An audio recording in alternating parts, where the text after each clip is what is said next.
Hello everyone, and welcome back to Spooky Hut. I know many of you listen to these videos to help you fall asleep, so before you doze off, it would be great if you could leave a comment letting me know where you're listening from around the world. If you're enjoying the episodes, don't forget to hit like and subscribe. Now let's get cozy, relax, and get started.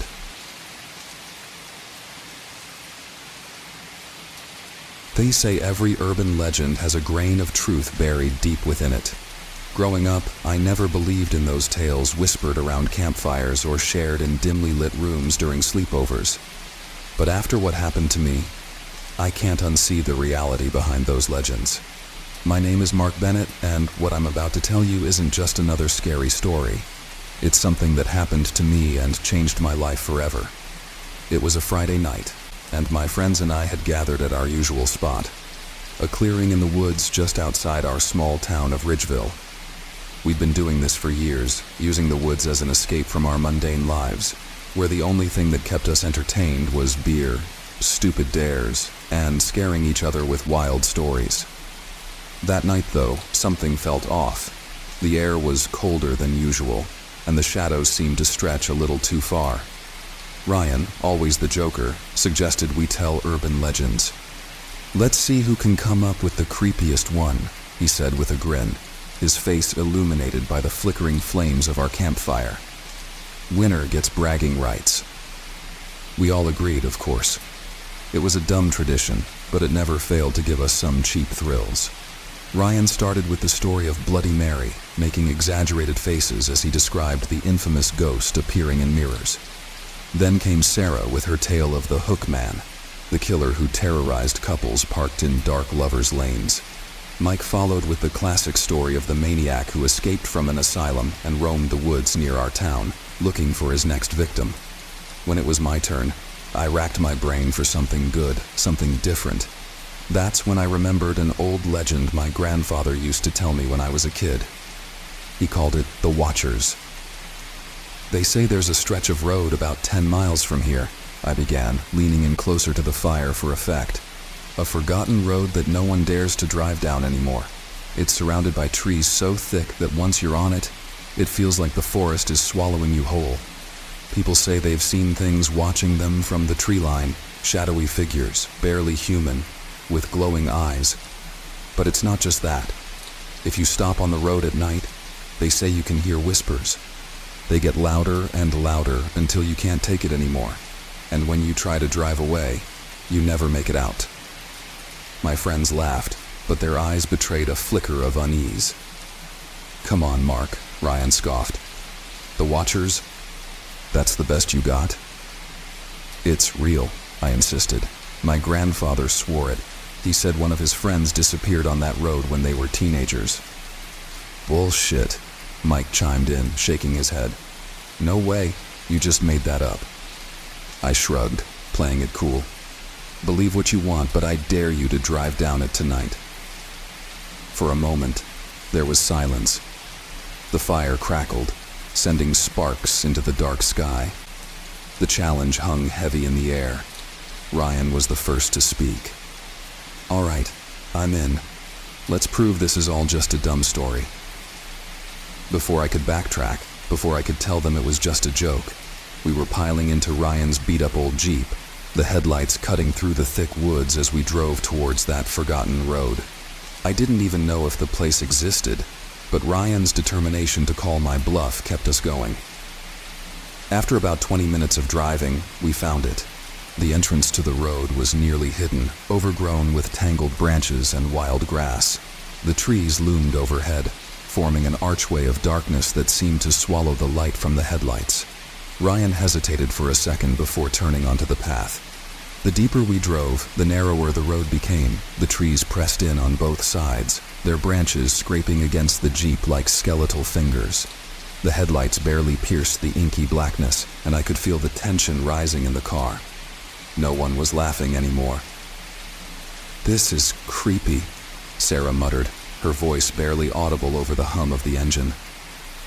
Ryan kept driving, his knuckles white as he gripped the steering wheel. "It's just a road," he said, but there was no confidence in his voice. Then, out of nowhere, The engine sputtered. The car slowed to a crawl before coming to a dead stop in the middle of the road. Ryan cursed under his breath, trying to start the engine again, but it wouldn't budge. The only sound was the rhythmic tapping of the trees against the windows. "Maybe it's out of gas," Mike suggested, though we all knew that wasn't it. We sat in silence, the weight of the darkness pressing in on us. And then we heard it, the whispers. At first, I thought it was the wind, but no. It was low, guttural, like voices speaking a language none of us could understand. It came from the trees, from the shadows that seemed to move just beyond the reach of the headlights. "Do you hear that?" Sarah whispered, her voice trembling. I nodded, my heart pounding in my chest. The whispers grew louder, surrounding the car, swirling around us like a vortex of sound. I looked out the window and froze.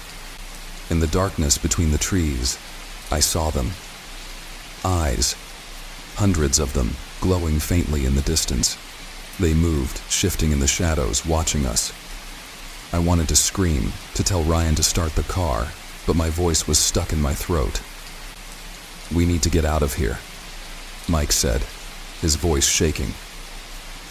Ryan tried the ignition again, but the engine only sputtered and died. The whispers were deafening now, a cacophony of voices that seemed to grow closer with every passing second. "Run," I finally managed to say, my voice barely a whisper.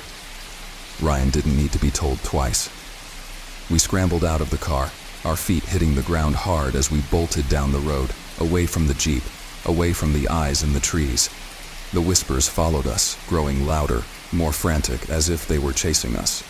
I don't remember how far we ran, but eventually we stumbled out of the woods and onto a paved road, gasping for breath. The whispers had stopped, and the oppressive darkness of the forest was behind us.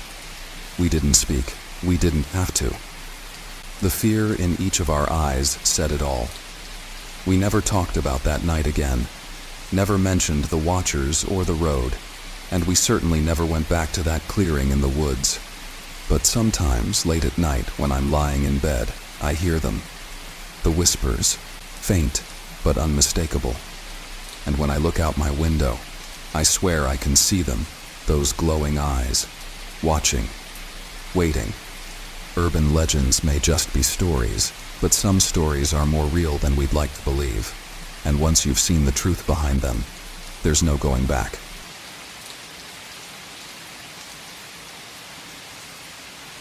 There's something unsettling about dolls. The way they stare, eyes frozen in place as if they're watching but never seeing. My name is Daniel Renshaw, and I learned firsthand just how much damage those unblinking eyes can cause. What happened to me wasn't some Halloween prank or a story told around a campfire. It was real. And it all started when my aunt died and left me her bizarre antique doll collection. I didn't know Aunt Judith very well. She was the kind of relative you only saw at the occasional family reunion.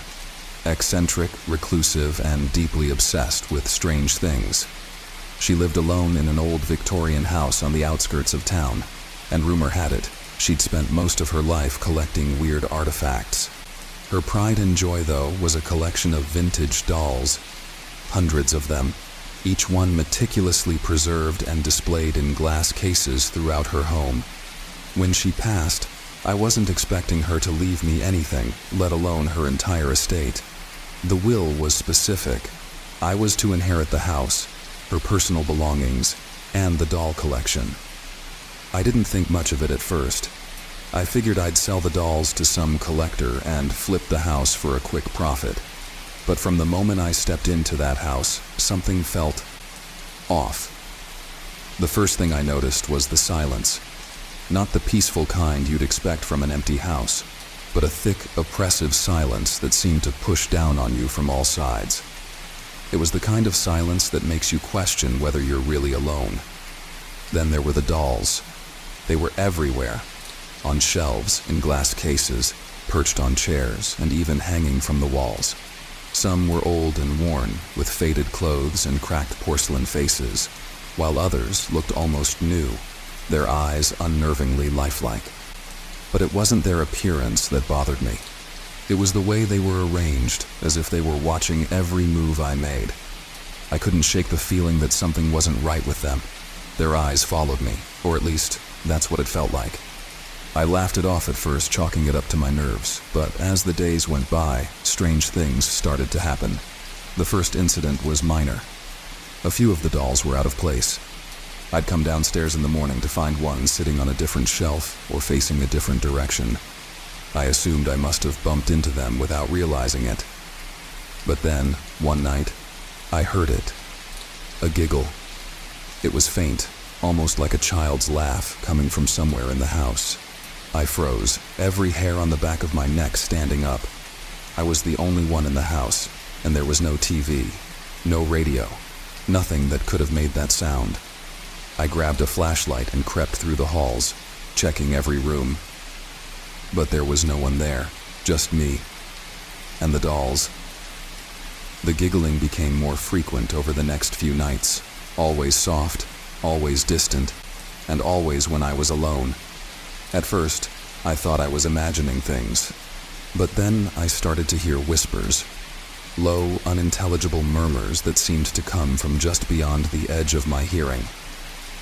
No matter where I went in the house, the whispers followed.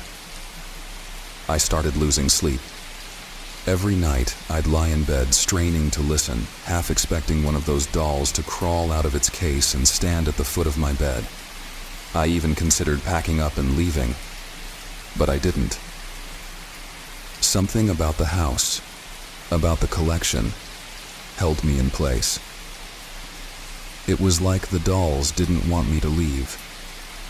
One night, after another round of restless tossing and turning, I decided to confront the source of my fear. I marched downstairs to the parlor, where the majority of the dolls were kept, and stood in the center of the room, staring at them, daring them to move, to prove me right.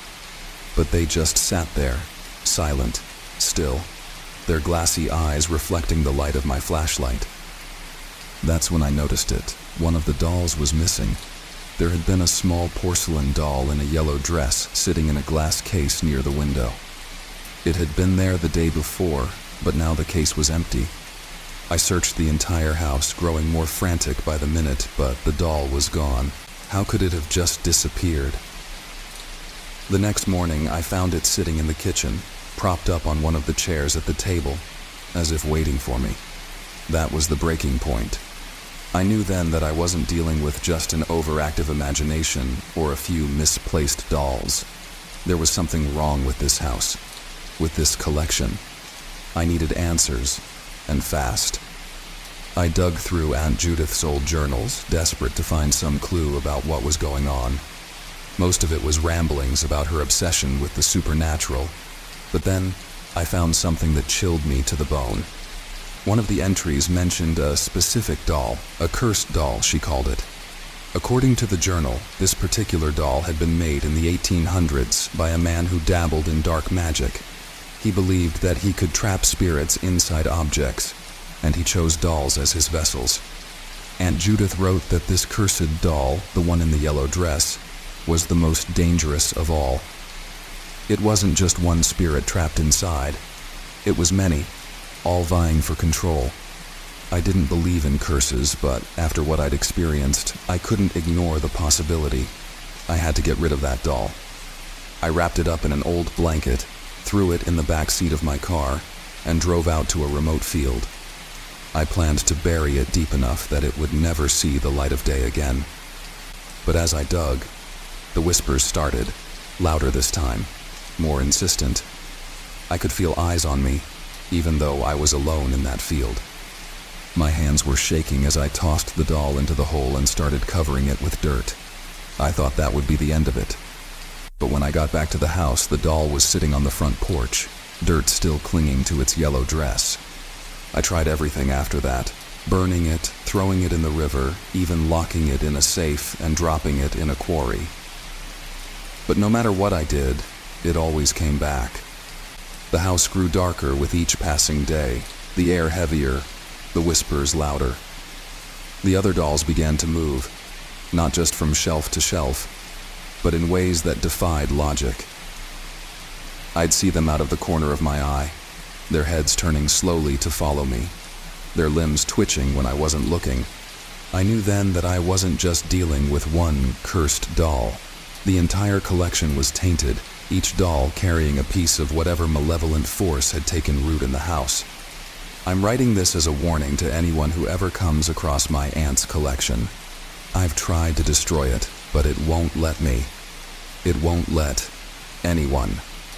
I've made peace with the fact that I'll never leave this place. The dolls won't allow it. Every night, I hear them moving, whispering, giggling. They're getting bolder now, showing themselves more openly, and I know it's only a matter of time before they stop hiding altogether.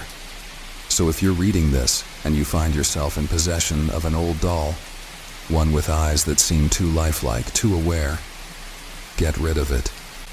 Run far away, and pray that it doesn't follow you home.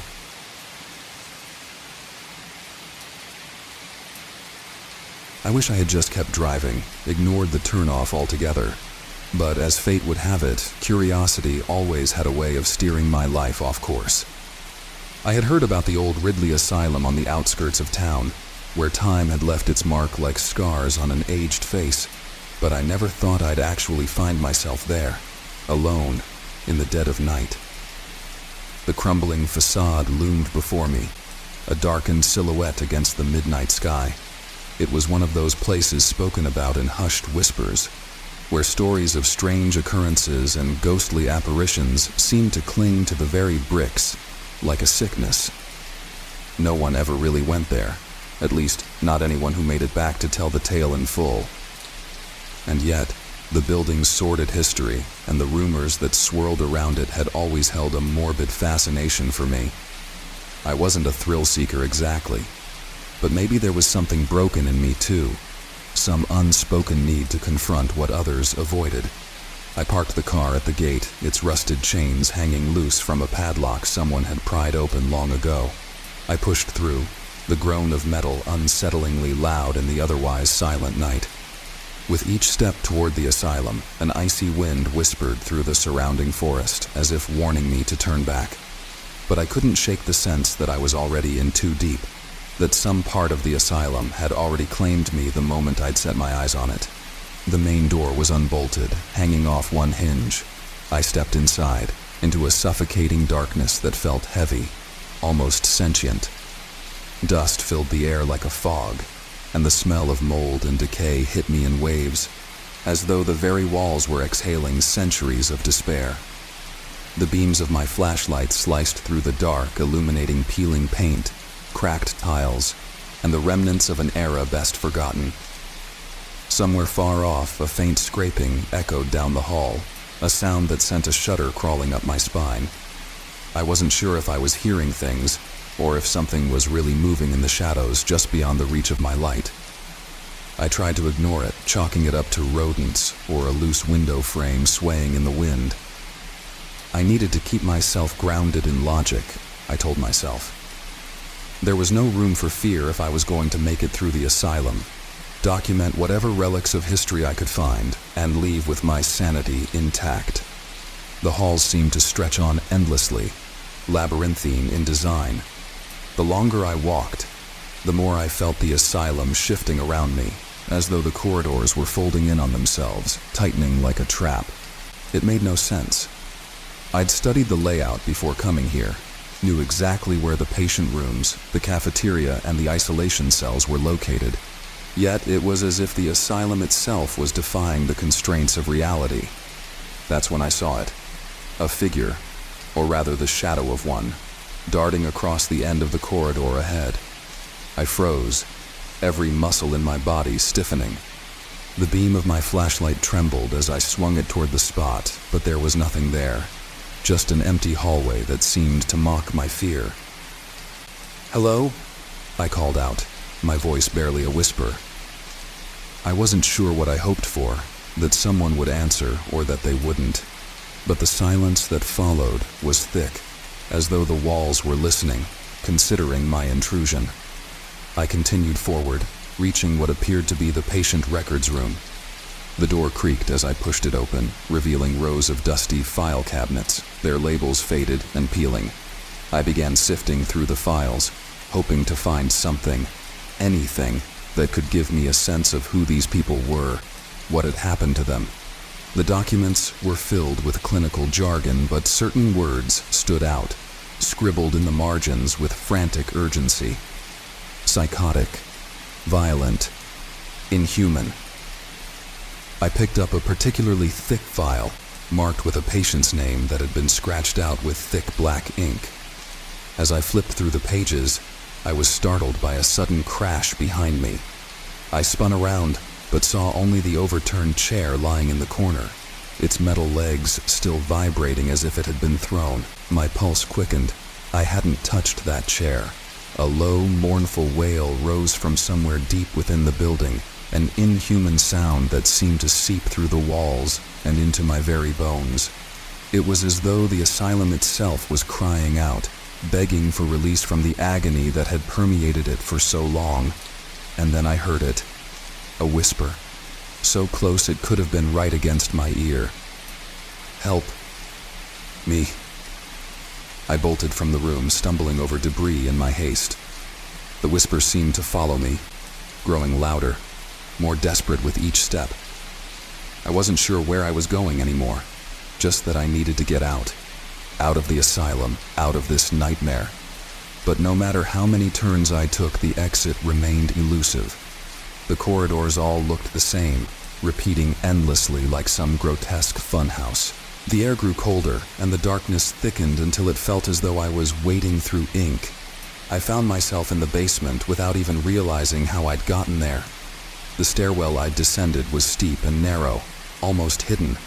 The walls were damp, slick with some foul substance that smelled of rot. I shone my flashlight down the length of the corridor, illuminating rows of iron-barred doors on either side, the isolation cells. As I moved forward, a chill swept over me that wasn't just from the cold air. There was a heaviness here, an oppressive weight that pressed down on my chest and made it hard to breathe. I hesitated at the first cell, peering inside. A rusty cot lay against the far wall, and something dark was smeared across the floor, a stain that might have been dried blood. I was about to move on when I heard a faint scraping, like nails against the inside of the cell door. My breath hitched in my throat, and I stepped back, heart pounding. The sound grew louder, more frantic, and then stopped abruptly, replaced by a voice, barely audible, but unmistakably real. Let me out. Please. The voice was trembling, a pleading whisper that cut through the silence like a knife. I stared at the cell door, knowing it had been empty just moments before. My mind raced for an explanation, but before I could make sense of it, I heard the same voice from the cell next to it. Please, make it stop. I backed away, my flashlight beam shaking as I turned to flee, but the corridor seemed to stretch further and further ahead, elongating with every step I took. And then, as if in mockery, the lights flickered on. The entire hallway was suddenly illuminated in a sickly yellow glow, revealing the figures within the cells. They stood there, motionless, watching me. Their faces were gaunt and hollow, eyes like dark pits that seemed to draw in the light and swallow it whole. Some were dressed in filthy hospital gowns, others in the tattered remnants of what might have once been everyday clothes. Their mouths moved soundlessly, but their eyes screamed with a desperation that made my skin crawl. And then they began to speak in unison, a horrible chorus of whispers. She won't let us leave. I stumbled backward, unable to tear my eyes away from them. Their hands reached out from behind the bars, clawing at the air as though trying to grasp something that could pull them from their confinement. I turned and ran, my footsteps echoing loudly against the cold, tiled floor. The asylum had become a maze of horrors, the architecture bending and shifting, doors appearing where they hadn't before, hallways looping back on themselves. It was as though the building itself was alive, a monstrous entity that fed on fear and despair. And no matter how far I ran, I could still hear the whispers, closer now, closing in from all sides. I found myself in the main ward again, though I could have sworn I had been running in the opposite direction. The large open space was lined with decaying beds, some still with restraints dangling from the metal frames. In the center of the room stood a figure, tall and gaunt, cloaked in shadow. She wore a nurse's uniform, stained and yellowed with age, her face obscured beneath a veil of tangled hair. She turned slowly, her eyes locking onto mine, and a smile stretched across her pallid face. A smile that held no warmth, only malice. "Leaving so soon?" she whispered, her voice curling through the air like smoke. I stumbled back, tripping over a fallen bed frame, and she began to advance toward me, her movements unnaturally fluid. As she drew closer, the temperature seemed to drop even further, and the lights dimmed until I could barely see her. I scrambled to my feet, but before I could flee, her hand shot out, cold fingers closing around my wrist with a grip like iron. The world seemed to warp around us, the room dissolving into darkness. I could feel the asylum's weight bearing down on me, as though the very walls were tightening, suffocating me. And then the whispers rose again, a cacophony of voices that merged into a single, terrible sound. A scream that came from within me as much as it did from the depths of the asylum. I awoke outside, lying in the grass at the asylum's entrance. The first pale light of dawn was breaking over the horizon, and the building loomed behind me, silent and foreboding as ever. My car was still parked at the gate, exactly where I had left it. I staggered to my feet, my head pounding, my limbs numb. As I glanced back at the asylum, I saw her, standing in the window, watching me. Her hand rested against the glass, and though I could not see her face clearly, I knew that smile was still there, lingering. I got in the car and drove, never once looking back. But even now, miles away, I can still hear the whispers, faint but persistent, like a memory that refuses to fade. And I know somehow that a part of me never left that place, that Ridley Asylum will always be there, waiting for me, or perhaps waiting with me, with...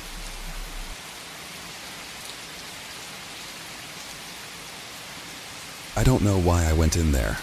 Maybe it was my need for answers, or my stubborn refusal to believe what everyone else was so certain of. Or maybe, deep down, I was just foolish enough to think I could be the exception.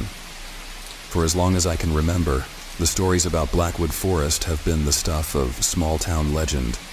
It wasn't just that people went missing there. It was that no one ever came back. In the town of Stillwater, nestled against the border of that dense woodland, parents would tell children to stay away. Teachers would use it as a cautionary tale, and even the bravest teens wouldn't dare venture beyond its shadowed perimeter. But I had to know. I had to know what happened to my brother. It had been a year since Jason vanished. I was supposed to meet him at the trailhead, but when I arrived, all I found was his car parked by the side of the road. The keys were still in the ignition, his backpack was in the trunk, and there was no sign of a struggle. The police searched for weeks, combing through every trail, every creek, every inch of Blackwood Forest they could reach without getting lost themselves. They found nothing, not even a footprint. I wasn't satisfied with their answers. Some places just have darkness in them, the old sheriff had said. Sometimes the earth swallows you whole. It sounded like a line from a horror novel, not the conclusion of a lawman. But people accepted it, like they'd come to accept so many things about that forest. So, on the anniversary of Jason's disappearance, I decided to do what no one else had dared to do. I crossed the line, stepped into the shadow, and followed the same trail that had swallowed my brother whole. The moment I stepped into Blackwood, it felt like the air changed.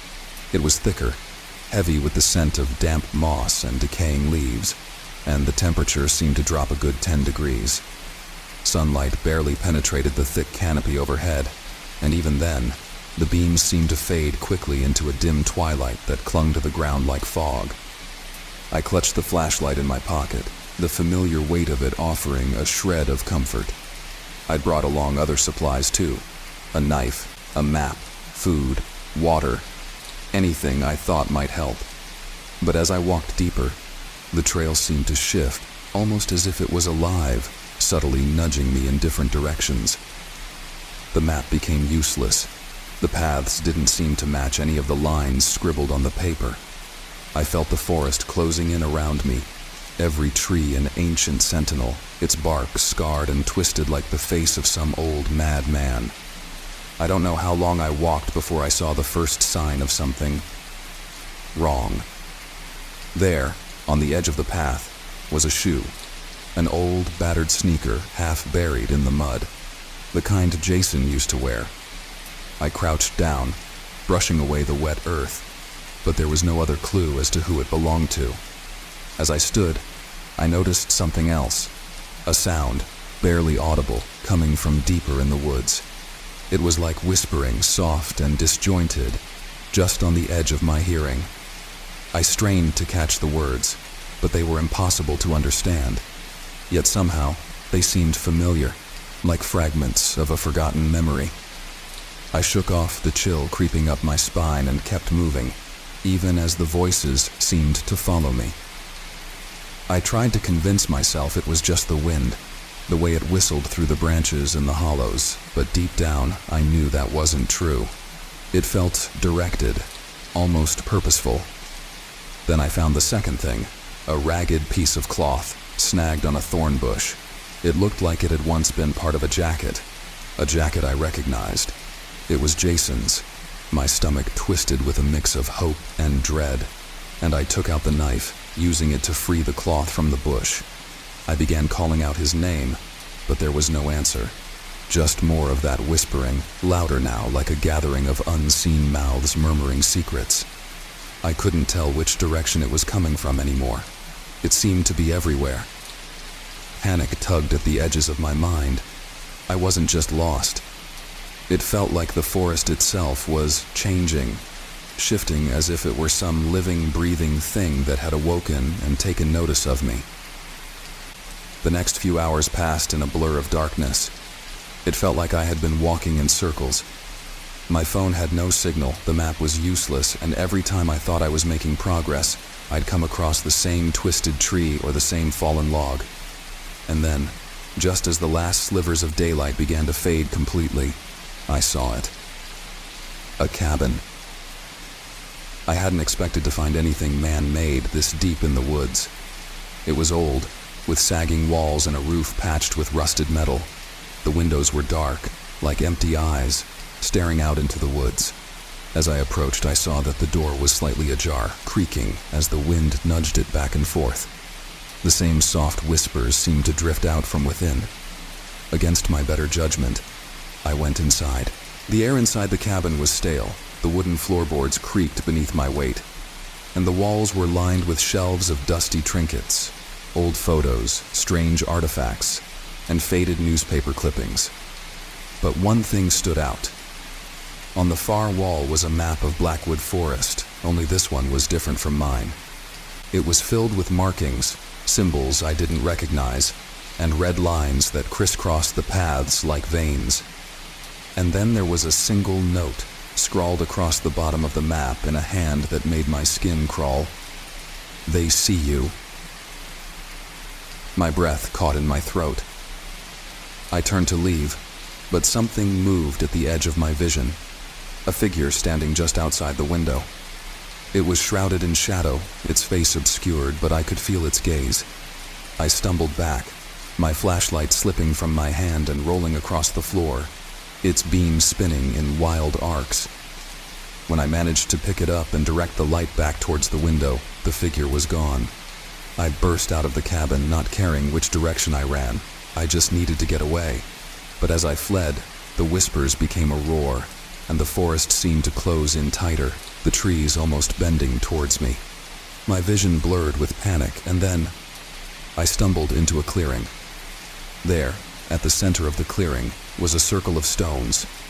Inside the circle was a mound of freshly disturbed earth, and lying atop it, half buried, was Jason's backpack. I rushed to it, digging frantically through the soil, pulling at the fabric until my hands were raw. And then, beneath the backpack, I felt it, cold, stiff flesh. I froze. Slowly, I withdrew my hand, and with it came the pale, lifeless arm of a body. But it wasn't Jason. It was me. The body lying in that shallow grave was me. My face, my clothes, even the watch on my wrist. I stumbled back, the horror of it all crashing over me like a wave.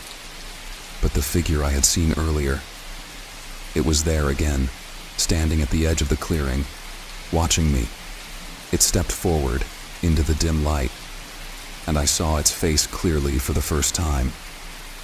It was Jason. But his eyes, they weren't right. They were black, bottomless, and reflected no light, like two perfect voids. "Why did you come here?" he asked, though his lips never moved. The voice came from all around, as if the forest itself was speaking through him. "Jason," I whispered, taking a hesitant step back. "I told you not to come," he said, and there was an edge of sadness in his voice. "No one ever returns." The ground beneath me gave way, and I was falling, swallowed by the earth itself. I tried to scream, but dirt filled my mouth, and darkness consumed me. I woke up to the sound of voices, familiar voices, echoing through the fog that clouded my mind. I was lying on the forest floor, the dawn's light filtering weakly through the trees. I sat up, gasping for air, and there, standing over me, were the search party volunteers. Their faces blurred and faded as I struggled to focus, but I saw relief in their eyes. "We found you," one of them said, crouching beside me. "We finally found you." I should have felt relief too. I should have been overjoyed to be alive. But when I looked down, I saw dirt caked under my fingernails. A twisted piece of cloth still clutched in my hand. Jason's jacket. And as they led me out of the forest, I glanced back over my shoulder, just once, and I swear I saw him standing there at the tree line, watching me. Not a hint of emotion on his face, just those black eyes gleaming in the half-light. They say no one ever returns from Blackwood Forest. Now I know why. Because the ones who come back aren't really us anymore.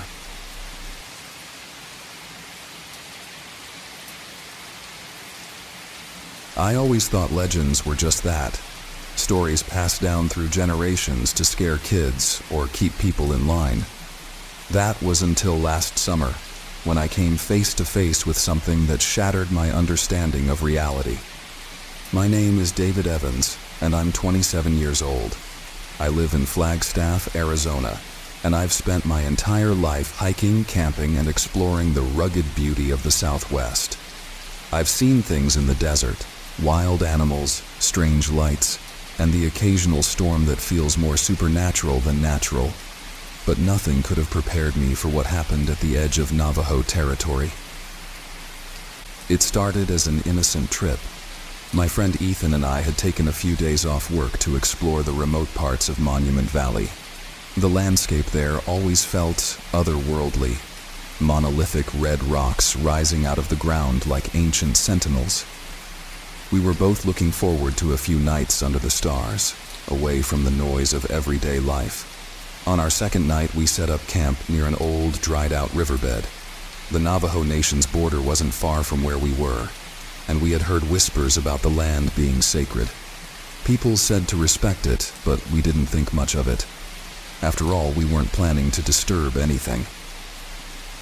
As dusk fell, the sky turned an eerie shade of purple, and the wind picked up, whispering through the canyons. Ethan had gone off to gather firewood, leaving me alone to set up the tent. I was busy unpacking when I heard it, the unmistakable sound of footsteps approaching. They were slow, deliberate, and far too heavy to be Ethan's. I called out, thinking it might be another hiker passing by, but there was no answer. The footsteps stopped just beyond the edge of our camp. I stood there, frozen, waiting for something, anything to happen. But the desert was silent, save for the wind. Shaking it off as my imagination, I continued setting up, but I couldn't shake the feeling of being watched. Ethan returned a few minutes later with the firewood, but when I told him about the footsteps, he just laughed. "It's probably a coyote or something. You know how sound travels out here." I nodded, though I wasn't convinced. Coyotes don't walk like that. Whatever it was bigger. Night fell quickly, and the desert grew cold.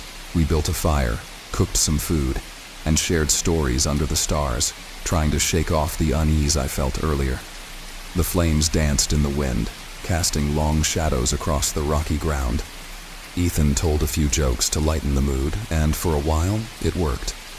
We were just two guys, camping under the stars, far away from civilization. Around midnight, the temperature dropped even more, and the fire started to die down. We were about to turn in for the night when we heard something. It wasn't the wind this time. It was a low, guttural growl, barely audible but unmistakable. My blood ran cold. Ethan shot me a look, his face pale in the flickering firelight. "Did you hear that?" he whispered. I nodded, my heart pounding in my chest. We both stood, scanning the darkness around us. The growl came again, this time closer. It wasn't a coyote. It was something else, something far more dangerous. I grabbed the flashlight and shone it in the direction of the sound, but all I saw were the tall rocks and the endless expanse of desert. Then, out of the corner of my eye, I saw movement, something darting between the rocks. It was fast, too fast for an animal, and far too large. I pointed the flashlight toward it, but whatever it was disappeared before I could get a good look. "What the hell was that?" Ethan asked, his voice shaking. "I don't know," I replied, my throat dry. "But we need to get inside the tent." We scrambled into the tent, zipping it shut behind us. I could hear my own breathing, loud and erratic, as we sat there in the darkness listening. Outside, the desert was silent again, but it didn't feel like we were alone. Minutes passed, maybe hours, but I couldn't sleep. Every little noise outside made my skin crawl. Finally, just as I was starting to drift off, I heard it again, the footsteps. They were slow, methodical, circling our tent. I held my breath, hoping, praying that it was just my imagination. But Ethan heard it too. His eyes were wide with terror, and he whispered, "Do you think it's—" He didn't need to finish the sentence. I knew what he was thinking. We had heard the stories growing up. Everyone in Arizona had. Stories about skinwalkers, shapeshifters, creatures that could take the form of any animal or even a person. They were said to be witches, cursed beings who roamed the desert, preying on the unsuspecting. But those were just stories, right? Legends. The footsteps stopped, and for a moment everything was quiet again. Then, out of nowhere, the tent shook violently as if something or someone had slammed into it. We both screamed, scrambling for the flashlight. The light flickered on, and for a brief second I saw a shadow outside the thin fabric of the tent. Tall, twisted, and grotesque. Ethan grabbed a knife from his backpack, and I held the flashlight, shining it in every direction. But there was nothing. Just the wind and the night. The shaking stopped and the shadow was gone. But the fear remained, thick in the air like a suffocating blanket. "We need to get out of here," Ethan whispered, his voice barely audible over the pounding of my heart. I nodded. Grabbing only the essentials, we packed our bags in record time, not caring about the rest of our gear. We left the tent, the fire pit, everything behind, and bolted toward the car parked about a mile away. As we ran through the dark, the landscape seemed to twist and shift around us. The rocks looked like monstrous faces, and the shadows moved unnaturally, as if they were alive. I don't know how long we ran, but by the time we reached the car, we were both gasping for air, drenched in sweat despite the cold. We jumped inside, locked the doors, and started the engine, tearing down the dirt road as fast as we could. But the nightmare wasn't over. As we drove, I looked in the rearview mirror, and my blood froze. Running alongside the car, keeping pace with us, was a creature.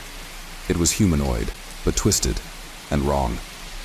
Its arms were too long, its legs bent at odd angles, and its face, God, its face, was a horrific blend of human and animal, its eyes glowing a sickly yellow. I slammed on the gas, the engine roaring as we sped down the narrow road. The creature kept up for a few terrifying seconds before it finally fell behind, disappearing into the darkness. We didn't stop driving until we reached a small motel on the outskirts of town. Neither of us spoke a word as we checked in, too shaken to process what had just happened. That night, I barely slept, haunted by the image of that thing running beside us. The next morning, Ethan and I decided never to speak of it again. We told ourselves it was just a coyote, that the desert can play tricks on the mind. But deep down, we both knew the truth. Some legends aren't just stories, they're warnings.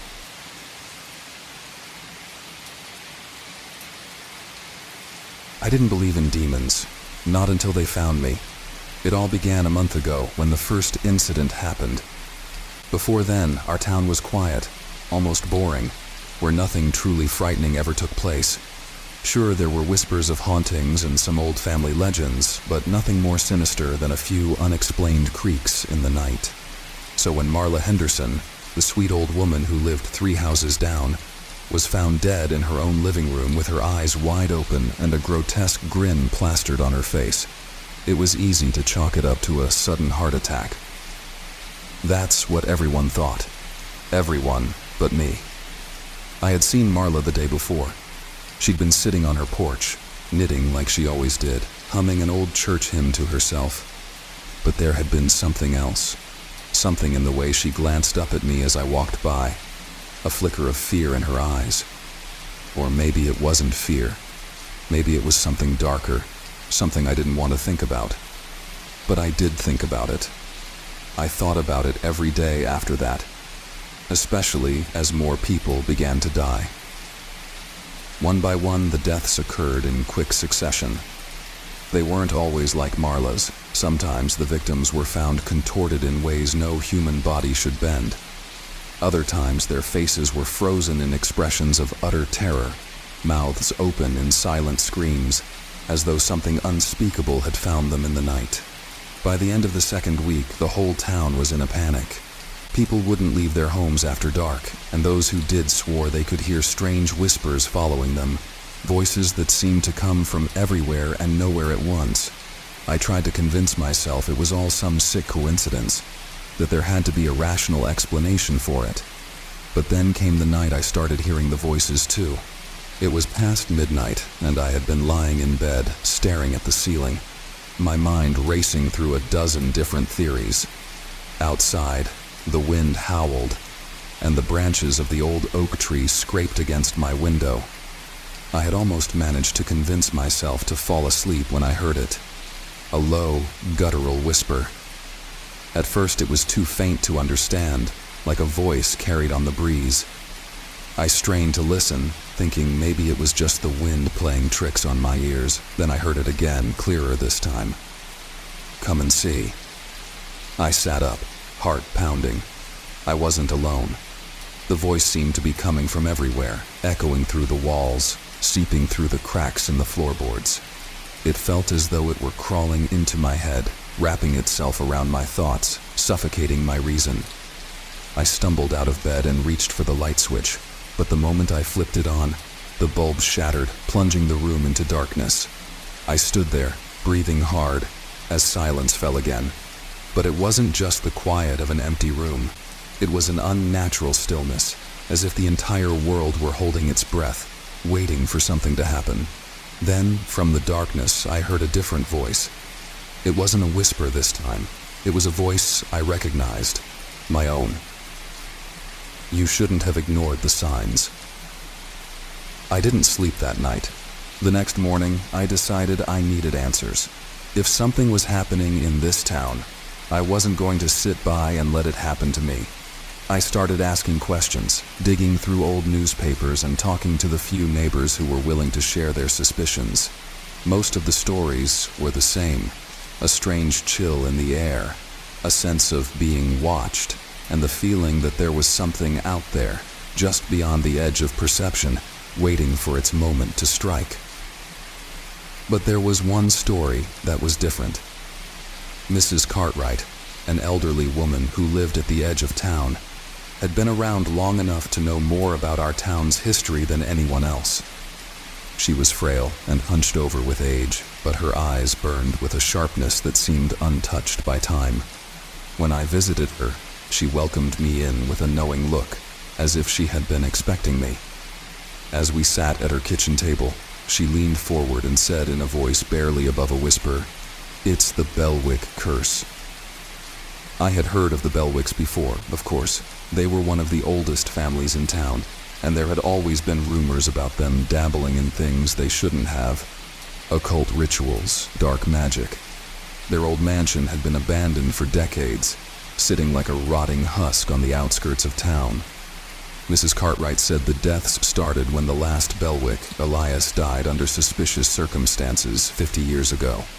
"They say he was trying to summon something," she said, her bony fingers clutching the edge of the table. "Something that didn't belong in this world. He thought he could control it, but he was wrong. The moment he died, the curse was set loose. It lay dormant for years, but now it's waking up, feeding on the town's fear." I didn't want to believe her, but I could feel the truth in her words, as if something inside me recognized it. There was only one thing left to do. I had to go to the Belwick mansion and see for myself if the curse was real. The mansion loomed in the distance like a malignant shadow. Its windows were shattered, its roof sagged with rot, and the air around it seemed colder than the rest of the town. As I approached the front gate, the whispers returned. Only now they were louder, more insistent. "Come and see." I pushed open the creaking gate and walked up the overgrown path to the front door. It swung open with a reluctant groan, and I stepped inside. The air was thick with dust, and the smell of decay filled my nostrils. The interior was a chaos of broken furniture, faded portraits, and cobwebs that hung like tattered curtains. At the center of the main hall was a spiral staircase, winding upward into darkness. As I took my first step up the stairs, the temperature dropped sharply.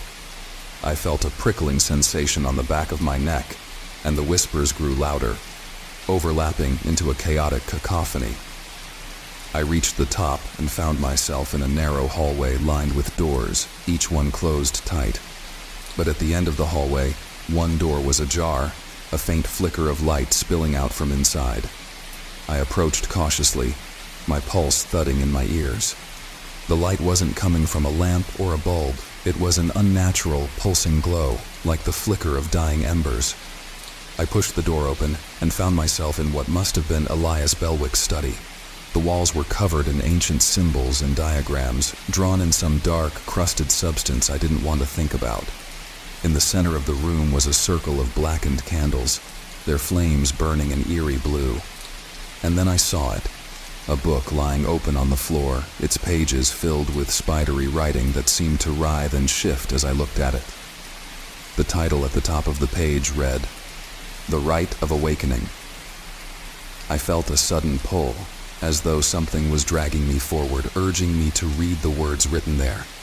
I took a step closer, and that's when I saw it out of the corner of my eye, a figure standing just behind me in the reflection of a cracked mirror. It was tall and thin, its face obscured by shadow, but its eyes, they were glowing red, burning like hot coals. The whispers rose to a fever pitch, and the figure in the mirror moved, stepping toward me. I spun around, knife in hand, but the room was empty. The light vanished, plunging me into darkness, and the temperature plummeted until my breath fogged in the air. Then the voice returned, my own voice again, echoing through the room. "You can't escape." I fled from the mansion, my mind reeling with terror and confusion. But as I reached the edge of the property, I felt a searing pain shoot through my chest, like ice-cold claws digging into my heart. I stumbled, gasping for air, and then I heard the voice once more, a voice that was not my own this time.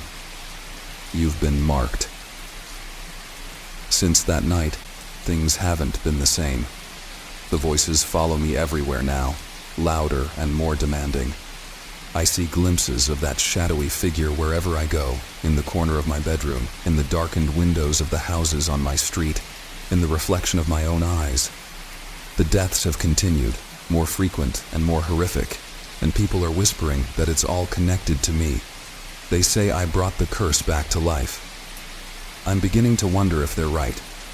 Every day, it feels like I'm losing a little more of myself, like something is hollowing me out from the inside. I don't know how much time I have left before it takes me completely. But if you're reading this, whoever you are, heed my warning. Don't go looking for answers in the darkness. Some things are meant to stay buried, because once the demons find you, they will never let you go.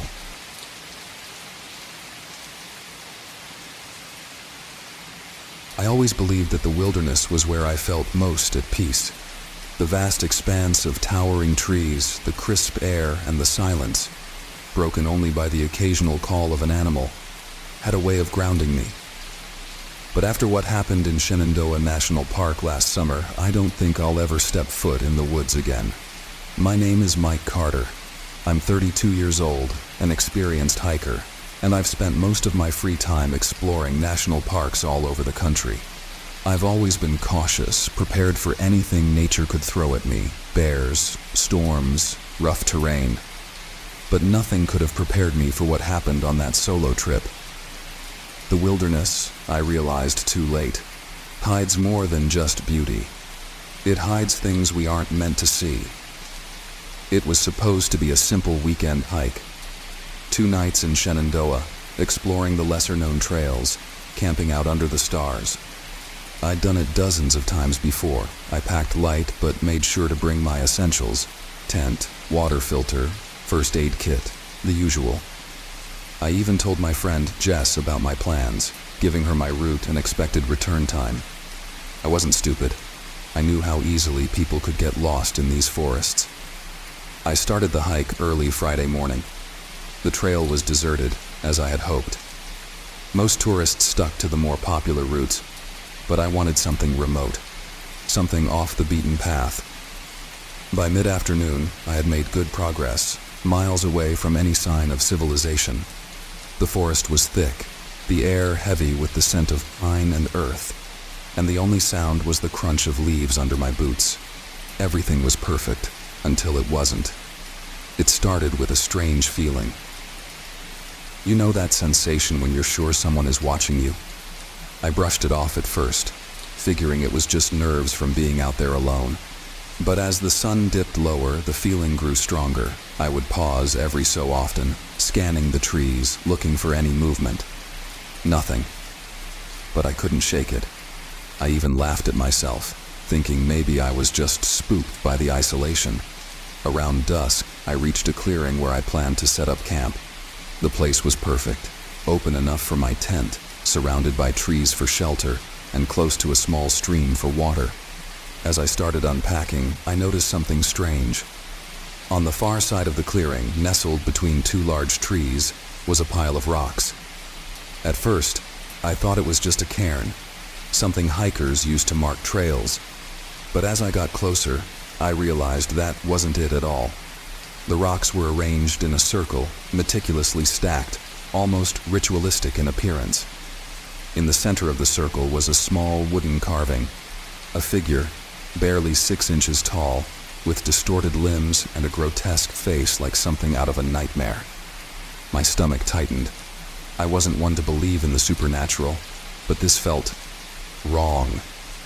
I kicked some dirt over the carving and went back to setting up camp, trying to push the image out of my head. As night fell, I lit a small fire and sat in front of it, eating dinner and listening to the sounds of the forest. But something was off. The usual chorus of crickets, frogs, and rustling leaves had gone silent. The woods around me felt too still, too quiet.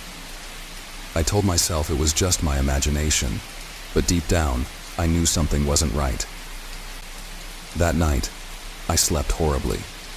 My dreams were filled with twisted images, dark figures lurking in the trees, shadows shifting unnaturally, and that grotesque wooden carving with its eyes following me wherever I went. I woke up more than once, drenched in sweat, my heart pounding in my chest. Each time I opened my eyes, I half expected to see something standing outside my tent, but there was nothing. Just the wind and the trees. The next day, I decided to cut the trip short. I couldn't shake the unease. and the thought of staying out there another night made my skin crawl. As I packed up my gear, I glanced over at the spot where I had found the carving. The rocks were still there, but the carving was gone. A chill ran down my spine. I hadn't moved it. No one had been here, or at least no one I had seen. I hiked quickly, eager to get back to the main trail. But something was wrong. I had been hiking these trails for years. I knew how to read a map, how to navigate, but the landscape seemed to shift around me. The trees looked unfamiliar, and the trail I had followed the day before was gone, replaced by a dense thicket of underbrush. I tried not to panic. I pulled out my map and compass, but no matter how carefully I followed the directions, I couldn't find my way back. The forest seemed to twist and turn in impossible ways. After hours of hiking, I still hadn't seen any sign of the main trail or any other hikers. The deeper I went, the more the forest felt wrong. Then I found the cabin. It was old, rotting, and half hidden behind a thicket of bushes. There was no record of any cabin in this area on my map. It shouldn't have been there. But there it was, nestled in the heart of the forest, as if it had been waiting for me. I hesitated. Every instinct screamed at me to turn around, to keep moving, but I was exhausted, lost, and desperate. I figured maybe there was something inside. Food, a phone, something to help me get back. So, against my better judgment, I approached. The door was slightly ajar, creaking as I pushed it open. Inside, the cabin was dark and smelled of damp wood and decay. The floor was covered in dirt and debris, and the furniture, what little there was, looked like it hadn't been touched in decades. But there was something else, something worse. On the walls, scratched deep into the wood, were symbols, hundreds of them. Some were familiar, triangles, spirals, but others were strange, almost alien. They covered every surface, floor to ceiling. My heart raced as I stepped further inside, the floorboards creaking under my weight. In the corner of the room was a table, and on it, a pile of photos. Faded, old, but unmistakable. Pictures of people. Some of the faces were blurred, but others were clear. There were men, women, children, all smiling, as if posing for a family album. But the more I looked, the more I noticed something disturbing. In the background of each photo, hidden among the trees or peeking from behind a rock, was a figure. Always the same. Tall, dark, and featureless. A shadow. I grabbed one of the photos, my hands trembling. The date scrawled on the back was from 1998.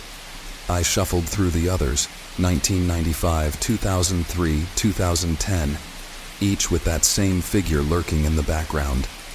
My heart pounded in my ears. These people, they had disappeared. I remembered hearing about it on the news over the years. Missing hikers, unsolved cases, no bodies ever found. I dropped the photos, my blood turning to ice. I had to get out. Now. But as I turned to leave, I heard it. A voice, barely a whisper, coming from just outside the door. My blood ran cold. It wasn't the wind. Someone, or something, was out there. I backed away from the door, my heart hammering in my chest. The voice grew louder, still a whisper, but more insistent.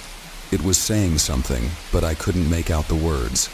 Then I saw it, a shadow moving just beyond the doorway. My breath caught in my throat as the figure stepped into view.